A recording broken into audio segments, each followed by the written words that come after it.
බුදුහාමුදුරුවෝ වැඩිපුරම එම්ෆසයිස් කරලා තියෙන දෙයක් තමයි සම්මා සතිය එහෙම නැත්නම් සිහියෙන් ඉන්න එක සිහියෙන් මේ වර්තමානයේ මේ මොහොතේ සිත පිහිටවන්න කියන එක. වැඩිපුරම ස්තුති කරන්න ඕනි දෙවියන්ටද යටිසිතටද එහෙම නැත්නම් කාටද විශ්වයටද කියන එක. උඩු හිතයි යටි හිතයි සුපහන් සිතයි. කවුද මේ හිත් තුන? හුඟක් වෙලාවට හුඟක් දෙනෙක් අහනවා ප්‍රශ්නයක්.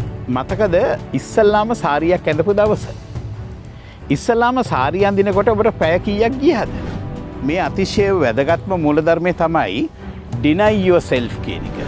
ඔයාගේ ප්‍රොෆයිල් එකේ බලන්න මොනරා ඉන්නවද කියලා. ඒ කියන්නේ මොනරා ඉන්නවා කියලා කියන්නේ ඔබේ සිත ඩබල් මයින්ඩඩ්. ඔබ හිතනවට වඩා ඔබේ හිතත් එක්කම ඔබ ගැටෙනවා.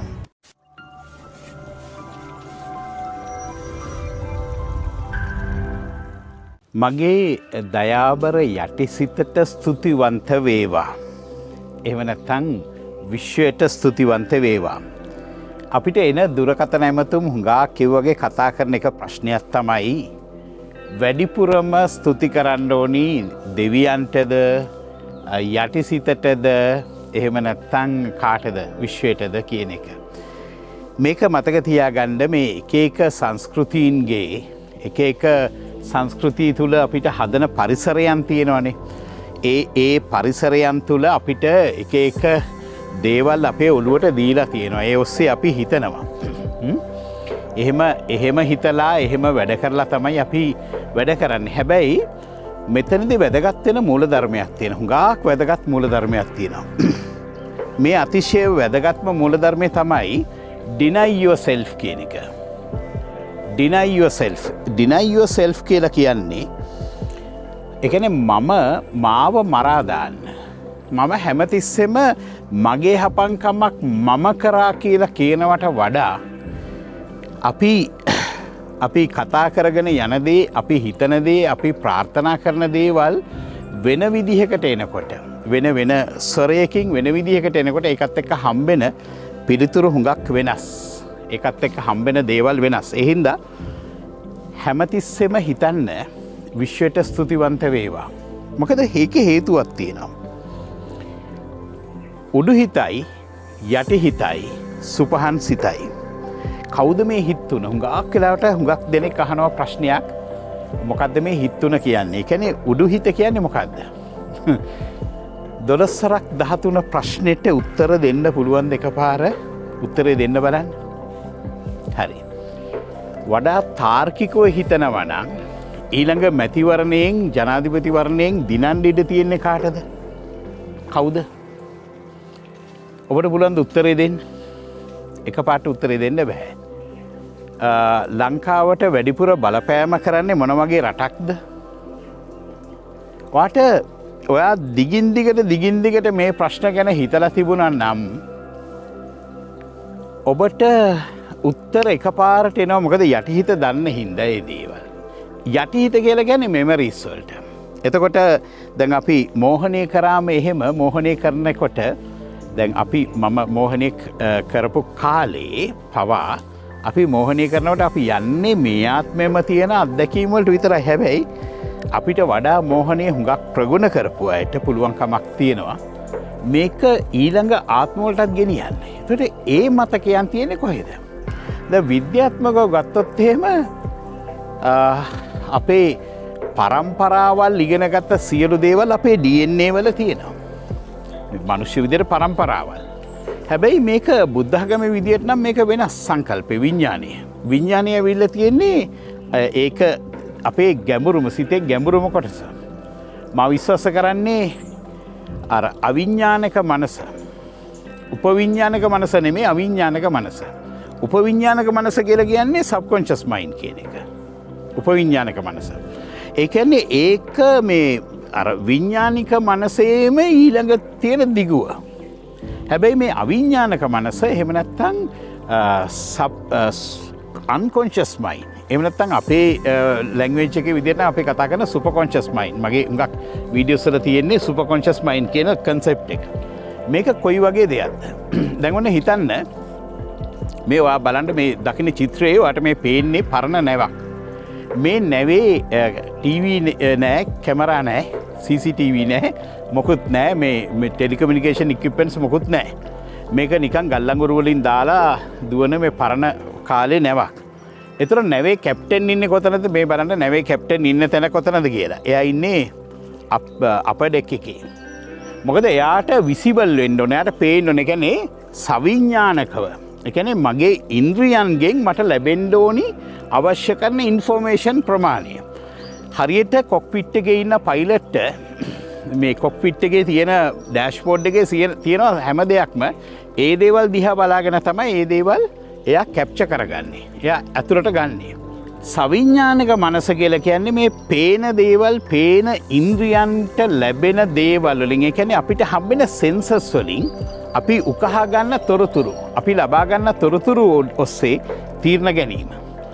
දැන් බුද්ධ දේශනාවේ හරියටම හයිලයිට් කරන දෙයක් තමයි බුදුහාමුදුරුවෝ වැඩිපුරම එම්ෆසයිස් කරලා තියෙන දෙයක් තමයි සම්මා සතිය එහෙම නැත්නම් සිහියෙන් ඉන්න එක සිහියෙන් මේ වර්තමානයේ මේ මොහොතේ සිත පිහිටවන්න කියන එක. හේතුව අපි බොහෝ වෙලාවට 95%ක්ම අපි තීරණ ගන්නේ යටිහිතෙන් අවිඥානිකව නිසා. දැන් ඔයා හුඟක් වෙලාට ඔයා අහලා ඇති මෙන්න මේ කතාව. ඔයා පොහොසත් කියලා ඔබ යටිහිතට ඔබ නිරන්තරයෙන්ම කියන මන් දැන් පොහොසත් මන් දැන් පොහොසත් මන් දැන් පොහොසත්. හැබැයි ඔබේ යටිහිත මේක බාරගන්නෙම නෑනේ.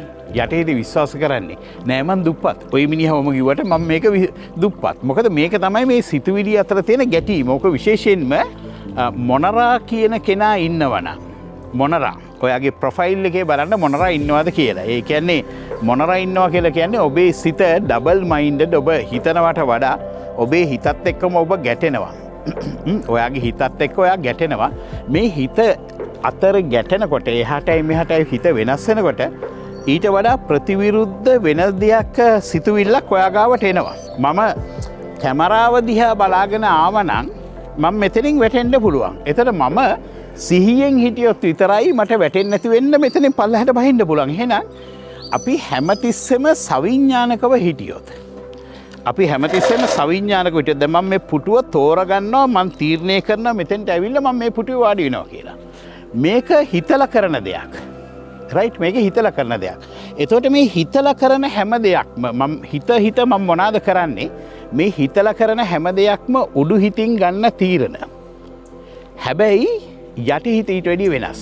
මේ යටිහිත පුටුවක වාඩි වෙන්න ඕන විදිහක් කකුල කොයි විදිහටද තියාගන්න ඕන විදිහක් අපි ඉගෙනගෙන තියෙනවා. යටිහිත මොකක්ද කියන එක මම ඔබට පැහැදිලි කරන්න මම මෙන්න මෙහෙම උදාහරණ කීපයක් දෙන්නම්. මතකද ඉස්සල්ලාම සාරියක් ඇඳපු දවස? ඉස්සල්ලාම සාරිය අඳිනකොට ඔබට පැය කීයක් ගියාද? ඔබ කොයිතරම් සිහි කල්පනාවෙන් මේක සාරිය අඳින්න ඕනද? හැබැයි බොහෝ වෙලාවට දැන් සාරිය අඳින්නේ එහෙමද? ඔබ හුරු නැන් පස්සේ විනාඩි 5ට විනාඩි 10ට සාරිය පටලවාගෙන දුවනවා නේද? පළවෙනි දවසේ ඔබ රැවුල කපපු දවස මතකද? පළවෙනි දවසේ ඔබ බයිසිකලයක් පැදපු දවස මතකද? ඔබට කොයිතරම් දේවල් වලට කොයිතරම් නම් මේ ක්‍රියාවට යනකොට ඔබට දේවල් සිහියෙන් කරන්න වුණාද? හැබැයි උඩු හිතින් හිතමින් කරපු දේ පරිස්සමින් කරපු දේ පස්සේ කාලෙක යටිසිත බාර ගන්නවා. යටිහිත බාරගත්තන් පස්සේ ඒ ක්‍රියාවලිය ඉබේම ඔටෝමැටිකලි සිදු වෙනවා. මොකද යටිහිත තමයි ඒ දේ කරේ. දැන් යටිහිත ඒ දේ බාරගත්තා. යටිහිත ඒ දේ කරා. යටිහිත කරනකොට ඒක යටිහිතට ඒ කියන්නේ යටිහිත ප්‍රෝග්‍රෑම් වෙලා තියෙන්නේ. යටිහිතේ තියෙන්නේ අර ෂෙඩියුල් එකක්. අපි පරිගණකයක දීපු ෂෙඩියුල් කමාන්ඩ් එකක් වගේ මේක සිද්ධ වෙනවා. ඒ කියන්නේ පිළිවෙලට සිද්ධ වෙනවා. දැන් මේ නැවේ උදාහරණය ගන්න. උඩු හිතයි යටි හිතයි පැහැදිලි කරන්න මේ නැවේ උදාහරණෙත් ඩොක්ටර් ජෝසප් මර්ෆි තමයි ලස්සනටම මේක පැහැදිලි කරලා තියෙන්නේ. ඒක මමත් පාවිච්චි කරනවා ඒකම. මේ කැප්ටන්ට පේන දේ ඇසුරෙන් තමයි කැප්ටන් එන්ජින් රූම් එකට කියන්නේ. ඒතර එන්ජින් රූම් එක තියෙන්නේ කොහෙද? නැවේ පිටිපස්සේ. එන්ජින් රූම් එක තියෙන්නේ නැවේ පිටිපස්සේ යට. ඒ කියන්නේ මූදු වතුර මට්ටමටත් වඩා යට. they can't see anything. ඒගොල්ලන්ට කිසි දෙයක් පේන්නේ නැහැ. ඒගොල්ලෝ කිසිම දෙයක් දකින්නේ නැහැ. ඒගොල්ලෝ මොනවත්ම දකින්නේ නැහනේ. එතකොට දකින්න නැති වුණාම ඒ දකින්න නැති දෙයට කමාන්ඩ් එක ලැබෙන්නේ කැප්ටන් දකින්න දේ විතරයි. කැප්ටන් දකින්න දේ කැප්ටන් කෝඩ් කරලා කියනවා. එතකොට ඒ කෝඩ් කරලා කියන දේ අහගෙන තමයි යටිහිත හැමතිස්සෙම යටිසිතේ වැඩේ කරගෙන යන්නේ. දැන් කවුද සුපහන් සිත කියන්නේ? එහෙම නැත්නම් මේ අන්කොන්ෂස් මයින්ඩ් කියන්නේ මොකක්ද? දැන් සොක්‍රටිස් කියනවා මොලේ කියලා කියන්නේ. සොක්‍රටිස්ගේ කියමන මම ගත්තොත් සොක්‍රටිස් කියන්නේ මේ මොලේ කියලා කියන්නේ සංසාරයේ පුරාවටම අපි ඉගෙනගත්ත සියලු දේ තැම්පත් කරලා තියෙන ගබඩාව. It's a memory of our සංසාර throughout the life. ඕනම ආත්මයක ඉගෙනගත්ත තියෙන දේවල් මේකේ තියෙනවා. ඒ කියන්නේ ඒක වඩා පවර්ෆුල්. මොකද ඒක වඩා knowledgeable. එහෙම නැත්නම් එතන තියෙනවා ඒක highly communication equipments තියෙන දෙයක් වගේ. මොකද්ද මේ highly communication තියෙන equipments තියෙන දේ? එයාට පුළුවන් මේ නැව යන්නේ සිඩ්නි හාබර් එකට නම් සිඩ්නි හාබර් එකේ දැන් ස්ට්‍රයික් එකක්ද තියෙන්නේ මොකද්ද වෙලා තියෙන්නේ කියන එක පේනවා. එයා දන්නවා. මොකද එයා ඊට වැඩිය දක්ෂයි. ඉස්සරහ කුණාටුවේ තත්ත්වය දන්නවා. එයා තමයි ඔබේ යටිහිත. ඒකයි කියන්නේ යෝධයෙක් ඔබ තුළ නිදාගෙන ඉන්නවා. මේ යෝධයා අවදි කරන්න.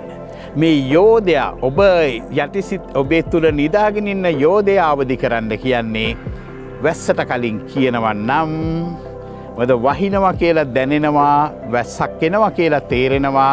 ඒක තේරෙන්නේ සවිඥානික මනසට. යටිහිත ඊට පස්සේ අපි යටිහිත දෙනවා වැස්සොත් තෙමෙයි, මේකප් එක හේදිලා යයි, මේ දේවල් තෙමෙයි, ඔබ වහී කියා බයයි, ඔබ වැස්සට තෙමෙයි කියලා එඩ්වඩ් ජයකොඩි මහත්තයාගේ සින්දුවේ වගේ ඔබට හිතෙනවා. හැබැයි මේ අන්කොන්ෂස් මයින්ඩ් එක සුපහන් සිත කියනවා නෑ, ඕක දැන් වහින්නේ නෑ. ඔබට මේ වීඩියෝ එක ඉවර කරන්න පුළුවන්. මොකද එයා දන්නවා මේ පේන්න තියෙන සත්‍යයට වඩා වෙන්න පුළුවන් දේ මොකද්ද කියලා. ඒකයි කියන්නේ ඔබ තුල යෝධයෙක් ඉන්න මේ යෝධයා විශ්වාස කරන්න, මේ යෝධයා අවදි කරගන්න. යෝධයා අවදි කරන්න නම් ඉනර් චැටරින් අඩු කරන්න. ඉලක්කය ඊළඟ වැඩසටහන ඉලක්කේ 14 වෙනි 15 වෙනි වැඩසටහන චන්දිමල් එක මම කරන්න බලාපොරොත්තු වෙන්නේ නිහඬතාවය ගැන. ඒ කියන්නේ කොහොමද සුපර් කොන්ෂස් මයින්ඩ් එකේ බලය එළියට ගන්න නිහඬ බව භාවිතා කරන්නේ.